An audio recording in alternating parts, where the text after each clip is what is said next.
మంచిది పిల్లరా, దేవుని వాక్యంలో నుండి మనం బైబిల్లో చివరి పుస్తకము ప్రకటన గ్రంథములో నుండి ఒక మాట చూద్దాం. ప్రకటన గ్రంథము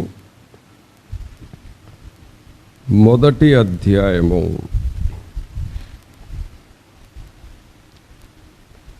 3వ వచనం చదువుదాం. సమయము సమీపించినది గనుక ఈ ప్రవచన వాక్యములు చదువువాడును వాటిని విని ఇందులో రాయబడిన సంగతులను గైకొనువారును ధన్యులు.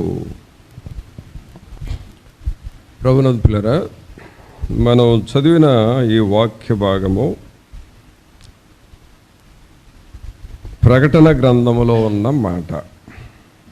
ప్రకటన గ్రంథము అంటే అర్థం ఏంటంటే ప్రకటించవలసిన గ్రంథము. ప్రకటించవలసిన గ్రంథము. మనకు బైబిల్లో 66 పుస్తకాలు ఉన్నాయి. ఈ 66ని కూడా 2 భాగాలు చేయొచ్చు. పాత నిబంధన, క్రొత్త నిబంధన. పాత నిబంధనలో 39 పుస్తకాలు ఉన్నాయి, ఆదికాండము నుండి మలాకీ గ్రంథం వరకు.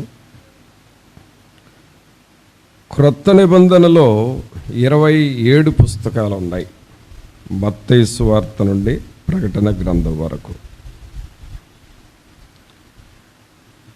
అయితే ఇది చివరి గ్రంథమే, కానీ ఒక రకంగా చెప్పాలంటే ఇది మొదటి గ్రంథం క్రిందకు వస్తుంది. ఈ బహుశా ఈ మాట మీకు క్రొత్తగా ఉంటుంది. ఇప్పుడు ప్రకటన గ్రంథము బైబిల్లో చివరి గ్రంథమే, కానీ ఇది మొదటి గ్రంథం క్రిందకు వస్తుంది. ఎందుకు వస్తుందో తర్వాత చెబుతాను. ఒక్కొక్క గ్రంథము ఒక్కొక్క సందర్భములో పుట్టింది.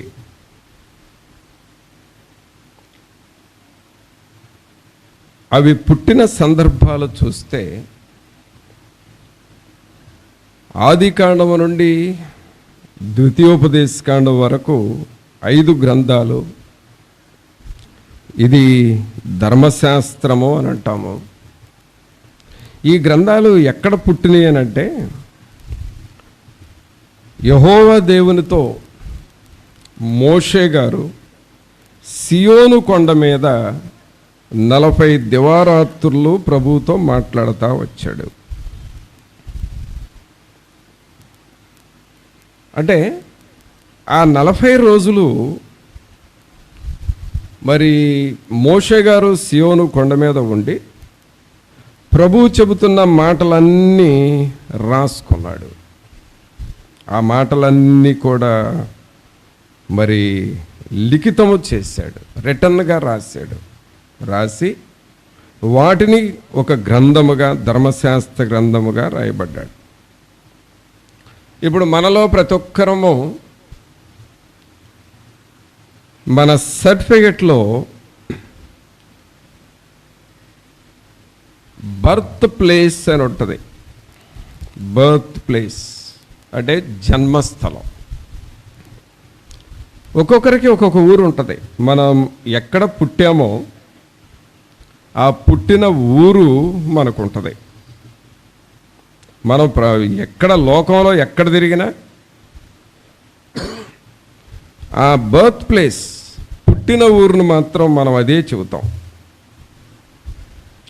అలాగే ఈ గ్రంథాల్లో ధర్మశాస్త్రం ఎక్కడ పుట్టింది, బర్త్ ప్లేస్ ఎక్కడంటే సీనాయి కొండ మీద పుట్టింది. అది ధర్మశాస్త్రం యొక్క బర్త్ ప్లేస్, జన్మస్థలం. అలాగే ఒక్కొక్క గ్రంథం వాటికి పుట్టిన ఊర్లు లేక పుట్టిన స్థలాలు ఉన్నాయి. ఉదాహరణకి బైబిల్లో ఎక్కువ అధ్యాయాలు ఉన్న పుస్తకం ఏంటంటే కీర్తనలు 150 కీర్తనలు ఉన్నాయి. ఈ కీర్తనలు ఎక్కడ పుట్టినవి అనంటే దావీదు గారి యొక్క శ్రమలలో నుండి వచ్చిన కీర్తనలు అవి. సో కీర్తనలు పుట్టినిల్లు ఎక్కడంటే శ్రమల్లో నుండి వచ్చినాయి అవి. మీరు జాగ్రత్తగా 1వ అధ్యాయం నుండి 1వ కీర్తన నుండి 150 కీర్తనల వరకు చదివితే ప్రతి కీర్తన ముందు ఒక శ్రమ ఉంది, ఒక కష్టం ఉంది, ఒక శోధన ఉంది. ఆ కష్టాల్లో నుండి ఈ కీర్తనలు ఒక్కొక్క శ్రమలో నుండి ఒక్కొక్క కీర్తన రాశాడు. అందువలన శ్రమల్లో నుండి పుట్టిన కీర్తనలే దావీదు కీర్తనలు. ఆ కీర్తనలో పుట్టిన స్థలం ఎక్కడంటే శ్రమలు, సఫరింగ్స్. ఇలాగూ ఒక్కొక్క గ్రంథం ఎప్పుడెప్పుడు పుట్టింది, ఎప్పుడెప్పుడు రాశారు అని అంటే సందర్భాలు అవి. అయితే ఫైనల్గా బైబిల్లో ప్రకటన గ్రంథం అనుకుంటున్నాం. ఈ ప్రకటన గ్రంథం ఎలా పుట్టింది అని అంటే ఇది రాసింది యోహాను, యేసు ప్రభు యొక్క శిష్యుడు. ఆయనకు 12 మంది శిష్యులు. ఈ 12 మంది శిష్యుల్లో ద బెస్ట్ వన్ ఎవరయ్యానంటే యోహాను. ఎందుకంటే he's very close to God, he's very near to God.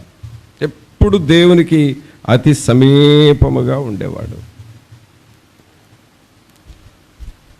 12 మంది శిష్యులు యేసు ప్రభుతో ఎదురుగా ఉండి మాట్లాడేవాళ్ళంట.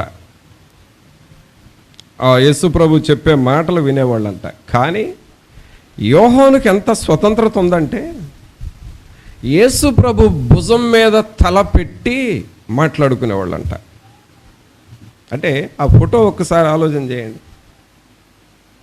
అందరూ ఎదురుగుండి మాట్లాడతారు, కానీ యోహాను యేసు ప్రభు భుజం మీద అలాగూ, ఆయన భుజం మీద అంటే యోహాను తల ఇలా ఉంది భుజం మీద, ఇలాగ ఆనుకొని మౌత్ టు మౌత్ మాట్లాడుకునేవాళ్ళు. అంటే యోహాను మౌత్ ఏమి ఎక్కడుంటే యేసు ప్రభు మౌత్ ఇదైతే ఎంత క్లోజ్గా మాట్లాడుకుంటున్నారో చూడండి. అది శిష్యుల్లో యోహానుకి ఇచ్చిన ఆధిక్యత. అది దేవుడిచ్చేది కాదు, ఈయన తీసుకున్నాడు. ఎందుకంటే అంత క్లోజ్గా ఉండేవాడు. అయితే ఇంత క్లోజ్గా ఉన్న ఈ వ్యక్తికి బహుశ్రమలు వచ్చినాయి. ఏంటి ఆ శ్రమలంటే, యోహానును మంచి యేసుక్రీస్తు శిష్యుడుగా, అపోస్తులుడుగా పేరు పొందాడు.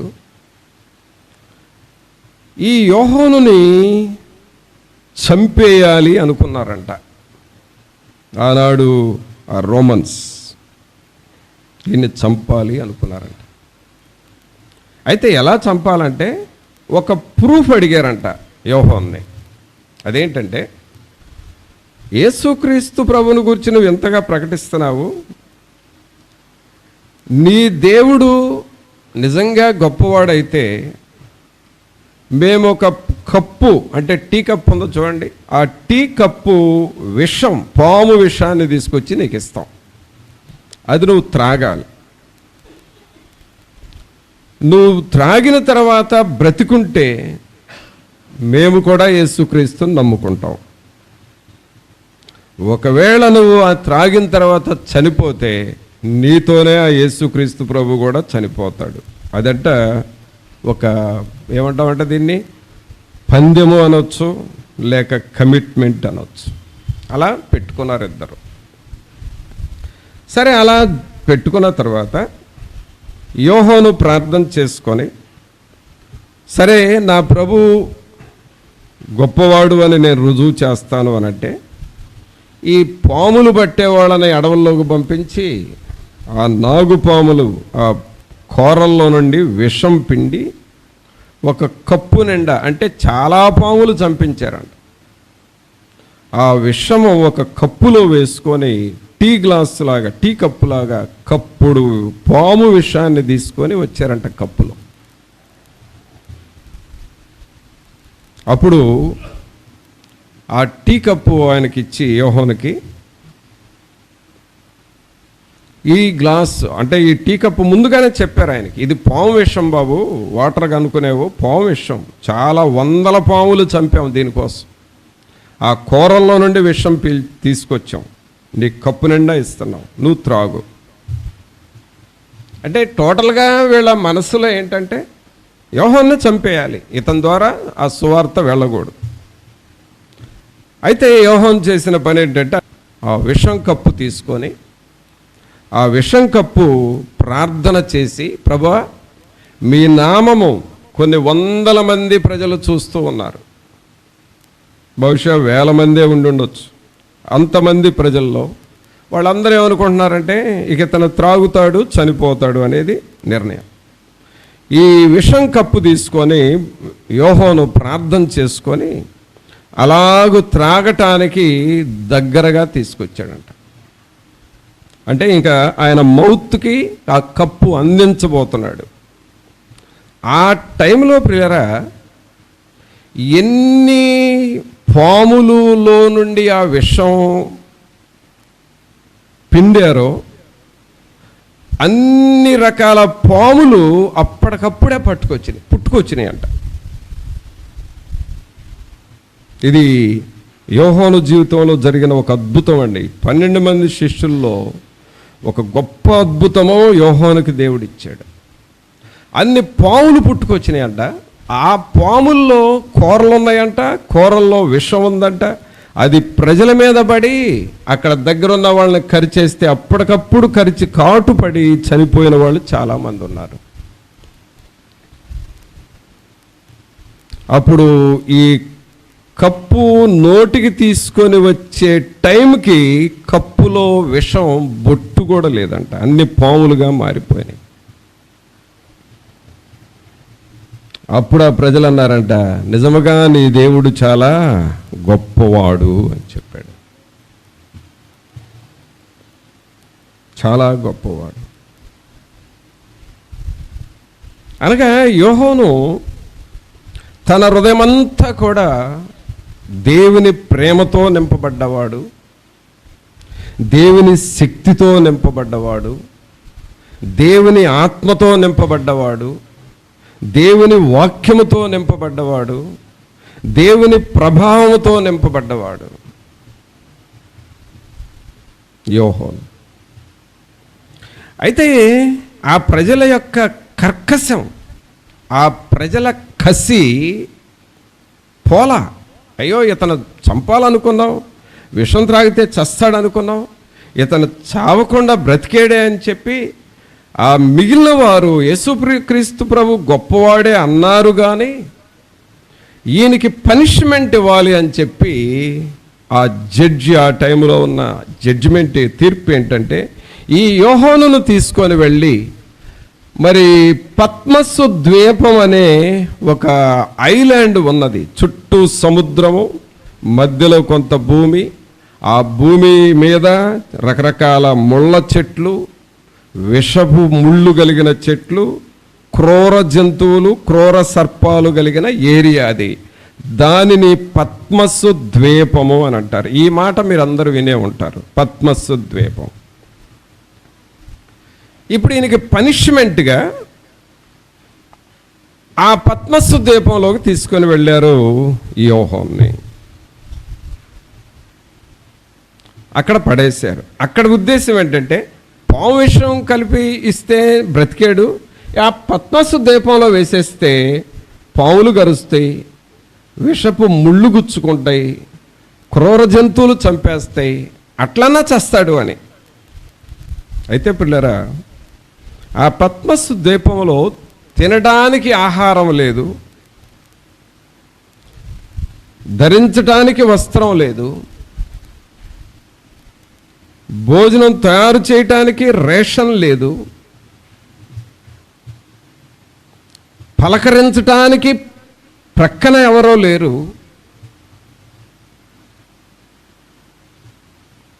ఆయనకిక తోడు నీడ. ఇప్పుడే మనం పాడాం, నా తోడుయు నీవే, నా నీడయు నీవే, నా తోడు నీడా నీవే యేసయ్యా. అది యోహోను యొక్క అనుభవంగా మారిపోయింది.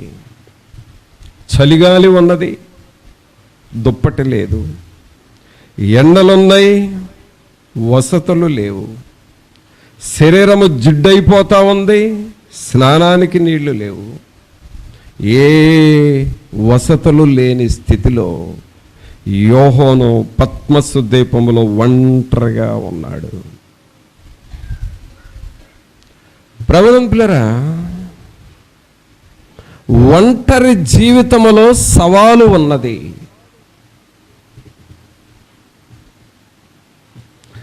ఒంటరి జీవితములో దేవుని శక్తి ఉన్నది.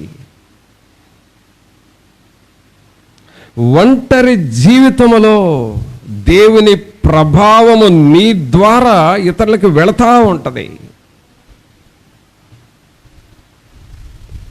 యోహోను ఒంటరివాడుగా ఉండి దేవునితో మాట్లాడుతూ ఉన్నాడు. పగలు దేవునితోనే మాట్లాడుతున్నాడు, సాయంకాలం దేవునితోనే మాట్లాడుతున్నాడు, రాత్రి దేవునితోనే మాట్లాడుతున్నాడు, అర్ధరాత్రి దేవునితోనే మాట్లాడుతున్నాడు, తెల్లవారుజామున దేవునితోనే మాట్లాడుతున్నాడు, నిమిషము నిమిషము దేవునితో మాట్లాడుతూ ఉన్నాడు. ఎవరు ఈ యోహాను?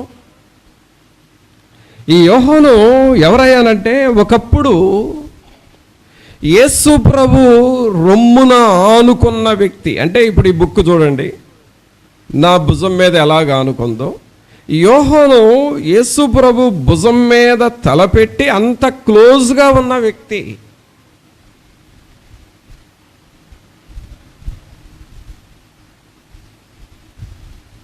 Is very close to God. అంత దగ్గరున్న వ్యక్తి ఈ రోజున ఏమయ్యాడనంటే, పత్మసు ద్వీపములో ఊరు వెలుపల ఒక చెరలో ఉండిపోయాడు. It is nothing but jail. అలాంటి స్థలములో ఒంటరిగా ఉన్నాడు. అయితే ఆ టైంలో ప్రభు ఆయనతో ఉన్నాడు. దేవుని సన్నిధి ఆయనతో ఉన్నది. దేవుని యొక్క కాపుదల ఉన్నది. ఇప్పుడు నేను మీకు చెప్పాను కదా, పద్మసు ద్వీపంలో ఉన్నాడని. ఆ పద్మసు ద్వీపంలో దేవుడు ఈయనకు ఒక ప్రత్యక్షతనిచ్చాడు. ఆయన ఆత్మను దేవుడు పరలోకానికి తీసుకొని వెళ్ళి,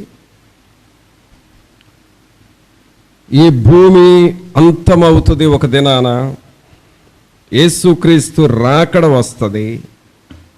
ఆ రాకడలో ఏమి జరుగుతుంది? రాకడలో 2 రకాలు ఉన్నాయి. ఒకటి రహస్య రాకడ, రెండవ రాకడ. రహస్య రాకడ అంటే అర్థం ఏంటంటే, దేవుణ్ణి తెలుసుకున్న తన ప్రజలు, ప్రభువును గుర్తెరిగి మారు మనసు పొందిన తన ప్రజలు ఈ శ్రమల బారిన పడకుండా మొదటగా రహస్యంగా దేవుడు వారిని పిలుస్తాడు. అంటే తన ప్రజలందరినీ దగ్గరకు లాక్కుంటాడు. అది రహస్య రాకడ. ఇక రెండవ రాకడ అంటే ఏంటంటే, ఆయన తీర్పు తీరుస్తాడు.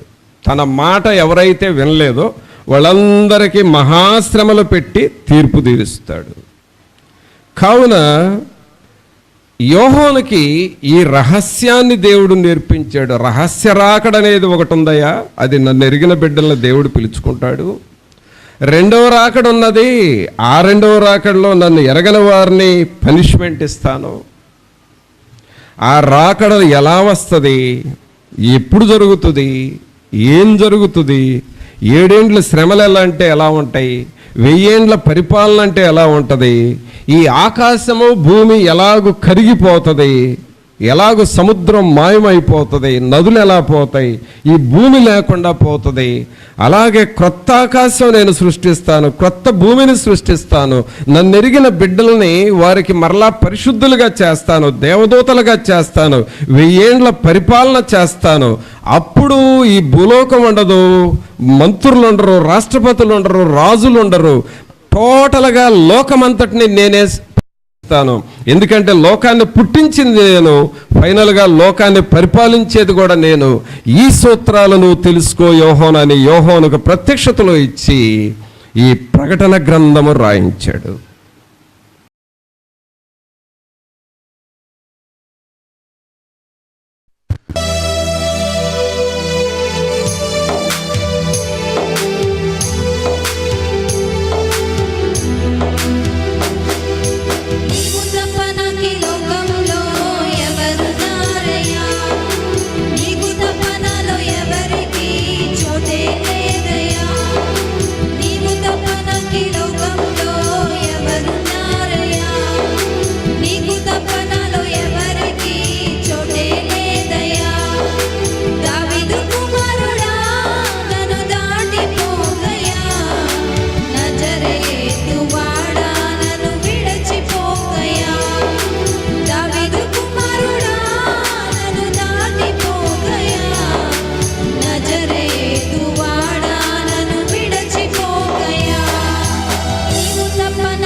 కుమారుడా నన్ను దాటిపోకయా, నజరేతు